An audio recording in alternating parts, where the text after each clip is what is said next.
আসসালামু আলাইকুম রহমতুল্লাহি ওয়া প্রিয় শিক্ষার্থীরা, আমরা যারা ক্লাস 3-তে পড়ি, যাদের ভগ্নাংশের বিয়োগ নিয়ে সমস্যা, আমরা যদি এই ভগ্নাংশটাকে একটু লক্ষ্য করি তাহলে একবারে সহজ।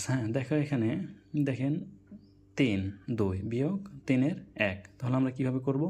প্রথমত আমরা এই 3 থেকে 3 লসাও করব। আমি এখানে লসাও করে রাখছি, যেহেতু 3 3, তাহলে লসাগু আসে 3, কত আসে 3, তাহলে নিচে আমি এখানে 3 দিচ্ছি। তাহলে আমরা কী করবো এখন?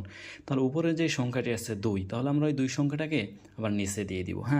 তাহলে আমরা লবটাকে নিচে দিয়ে দিলাম, দেওয়ার পর আমরা গুণ চিহ্ন দিব। আমি এখানে গুণ চিহ্ন দিয়ে রাখছি আগে। তারপরে আমরা কি দিব?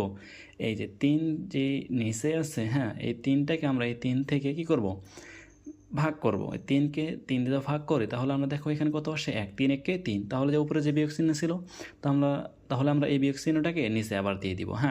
তাহলে উপরে যে আবার মনে করেন যে 1 আছে, একটা আমরা বসাই দিলাম, আবার গুণ চিহ্ন, তাহলে আবার আমরা 3 থেকে 3 ভাগ করলাম, 3 1 3।